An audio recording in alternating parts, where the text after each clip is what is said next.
7 দিন ধৰি গুৱাহাটীখন নিস্তব্ধতাৰ পিছত আজি 7 নম্বৰ দিনটোত মানুহবিলাক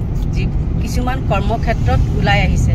আৰু আমিও ঠিক তেনেকৈ আহিছো আৰু কালি জুবিনক য'ত শেষকৃত্য সম্পন্ন কৰিছিল আৰু সেই অভিমুখে আমিও আহি আছো আৰু কিছুমান দৃশ্য দেখি সঁচাকৈ কালি আহিব নোৱাৰি বেয়া লাগিছে আৰু আজিও মানে মেঘালয় যেহেতু মেঘালয় এৰিয়া ইফালে পৰে আৰু যিবিলাক বেনাৰ পোষ্টাৰ মানে মাৰি থৈছে তেওঁলোকে সঁচাকৈ দেখি হতভম্ব আৰু আপোনালোকক মই দেখাওঁ চাওকচোন অলপ দৃশ্য মানে গাড়ী আহি ৰখি যোৱা নাই গাড়ীত আহি থাকোঁতে তুলি আনি আছো আৰু ইতিমধ্যে আমি আহি পাই গৈছোহি সেই জেগাখিনি আপোনালোকৰ মাজলৈ সৰুকৈ হ'লেও মই আগবঢ়াইছো চাব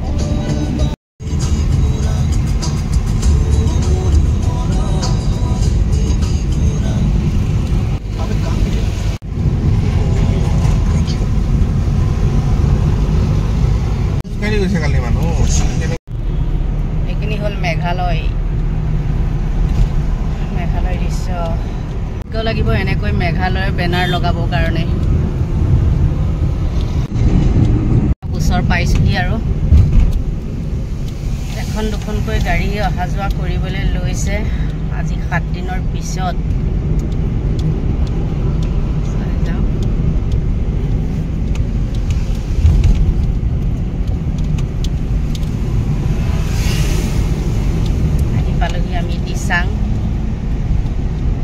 এইবিলাক বেনাৰ দেখিছেনে এইবিলাক জাপি আছে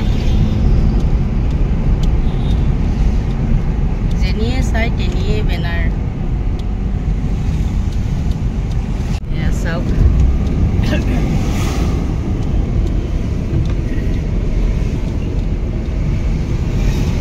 সব ফালে শ্ৰদ্ধাঞ্জলি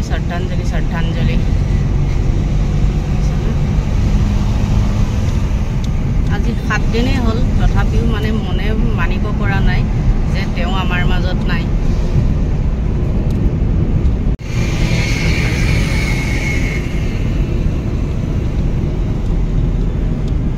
আজিও মানে পুলিচ CRP ভৰ্তি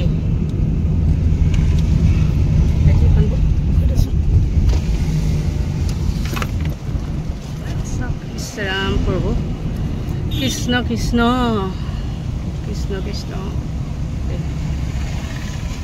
সেকেন্ডত কি হৈ গ'ল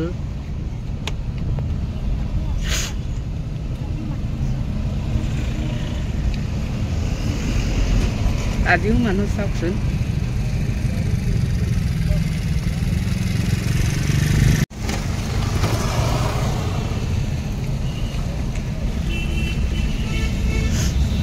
অগণন মানুহ এতিয়াও আছে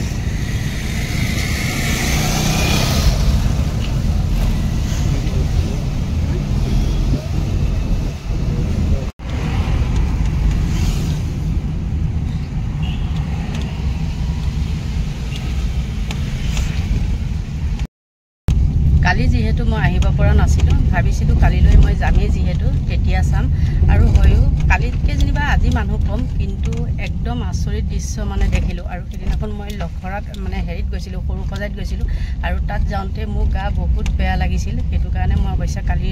মানে নাহিলোঁ আৰু ভাবিছোঁ আজি আহিমে বৃষ্টি আহিছে গতিকে কৈ আছোঁ আপোনালোকক সকলোখিনি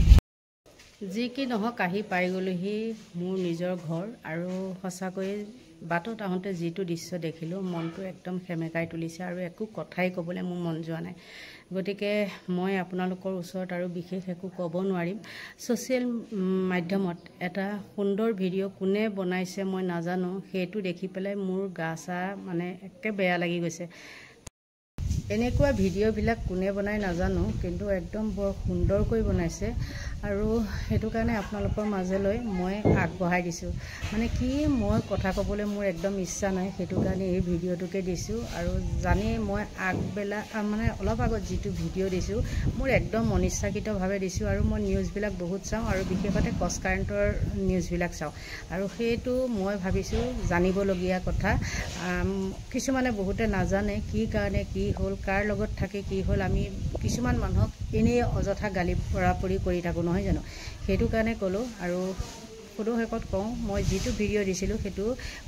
কয় নহয় ভালে ভালকে পায় বুলি কয় নহয় আৰু প্ৰথম অৱস্থাত ভালৰ লগত আছিলে কাৰণে তেওঁ ভালেই আছিলে ভালেই গান গীত মানে গীতসমূহ গাব পাৰিছিলে যেতিয়াৰ পৰাই মানে মদত মুখ দিলে তেতিয়াৰ পৰাই তেওঁ হৈ পৰিল মানে একদম উৰঘুৰ কি বুলি ক'ম আৰু দেখিছে মৃত্যুৰ সময়তো তেওঁ কেনেকুৱা এটা মানে হেৰিত অৱস্থাত পানীত সাগৰত গৈছিলে গতিকে ভাষা নাই ক'বলৈ আৰু আপোনালোকে শুনক এই সৰু ভিডিঅ'টো সোণাপুৰৰ পৰা মই জুবিন গাৰ্গে কৈছো ছিংগাপুৰত কোন সেইকেইটা তাত নাই নহয় মই এতিয়া খাৰঘুলি কাহিলীৰ পৰা ক'তোৱে নাই মই এতিয়া সোণাপুৰ মাথো সোণাপুৰে মোৰ শেষ ঘৰ শেষ মঞ্চ এতিয়াৰ পৰা গান নাগাওঁ আৰু মই মাথো শুনিম স্পেচিয়েলি মই নাইট ছুপাৰ কেইখনক কৈছো উজনিলৈ অহা যোৱা কৰোঁতে সোণাপুৰৰ এই ঠাইখিনিতে মায়াবিনীটো ডাঙৰকৈ বজাবি ৰৈ থাকিম উজাগৰি ৰাতিৰ বুকুত মই আগতেও কৈছিলো আৰু এতিয়াও কৈছো মোৰ কোনো জাতি নাই মোৰ কোনো ধৰ্ম নাই সৰু সজা দেখুৱাই দিলো কোন হনে তাত ব্ৰাহ্মণ কলিতা আলী ৰহমান ডেকা বড়ো ৰাভা পূজাৰী আৰু এইটো কি কয় নমাজ পঢ়াই যে মৌলবীও আহিছে সৰু সজালৈ I love people I love man সেইবাবে মুখ্যমন্ত্ৰী হিমন্ত দাকো কৈছো মই বিৰোধী দলকো কৈছো লুৰি নকিল সকলোকে কৈছো পলিটিক্স নকৰিবা বন্ধু মই সৰু সজাই মানুহৰ অসমখন বিচাৰিছিলো চাই থাকিম সোণাপুৰৰ পৰা খেলি মেলি হলে কষ্ট পাম উভতিও আহিব নোৱাৰিম যোৰহাটৰ মানুহখিনিয়ে কষ্ট পাইছে বুলি শুনিছো মোৰো যাবৰ মন আছিল প্ৰিয় ঠাই দেউতাৰ ঠাই উপায় নাই পলম হলে শৰীৰটোৱে কষ্ট পায় বাকী গৰিমা আৰু দেউতাই গুৱাহাটীতে থকাটো বিচাৰিলে একো নাই গুৱাহাটীলৈ আহিলে মাত দি যাব সোণাপুৰতে থাকিম আৰু এটা কথা যোৰহাটত প্ৰতিমূৰ্তি এটা হ'ব বুলি শুনিছো গুচি যাম কেতিয়াবা কেণ্টা কাকো খাতিৰ নকৰো মায়াবিনী ৰাতি ধুমুহাৰ খতে মাজুলীবাসীয়ে দুখ নকৰিব দেই মনত পৰিলে গাই দিব মাজুলীৰ এজনী ছোৱালী নিমাতী ঘাটলৈ যাব নোৱাৰিম আৰু একো নাই মোক প্ৰতিটো বসন্ততে পাব অসমবাসীয়ে শৰতত গাইছো বহাগত গাইছো ৰদত গাইছো বৰষুণত গাইছো দুখৰ গান সুখৰ গান শিশু মুক্তি মায়া অনামিকা মাথো নতুন গান গাব নোৱাৰিম বন্ধ হৈ থাকিল চেলা সকলো এতিয়াৰ পৰা আৰু শুনিম শেষ মঞ্চখনৰ পৰা সোণাপুৰেৰে পাৰ হৈ গলে গাই যাব কেতিয়াবা ধুমুহাৰ খতে মাজতে খাথৰ এটা কম ছিংগাপুৰত মহন্তদাই কোৱা মতে নৰ্থ ইষ্ট ফেষ্টিভেল আছিল মই আগতেও কৈছো সাগৰ মোৰ প্ৰিয় সিদ্ধাৰ্থ শেখৰ মই একেলগে সাগৰ গলো পিছত গম পালো খেন্থা মই মৰি থাকিলো বোলে বাকী নাজানো ক'ত কি হ'ল শেখৰো নাই সিদ্ধাৰ্থো নাই অকলে অকলে কফিন এটাত দিল্লী হৈ সৰু সজাই পালো বাট আই লাইক পিচ মই শান্তি বিচাৰো বৰ কম সময় পালো মন আছিল কিবা এটা কৰিবলৈ উশাহটোৱে বন্ধ হৈ থাকিল সাগৰত বাকী মোৰ দুখৰ মানুহজনী চিনি পাই নাই আপোনালোকে য়েছ গৰিমাৰ কথাকে কৈছো মই নাথাকিলেও তাইৰ আৰু দেউতাৰ খবৰ ল'ব আপোনালোকে মই নাথাকিলেও বিহু হ'ব লাগিব অসমত চিধা কথা আকৌ কৈছো মই সোণাপুৰতে থাকিম এতিয়া মোৰ সমাধিৰ ওচৰৰে গলে গাই যাব সকলোৱে মায়াবিনী ৰাতিৰ বুকুত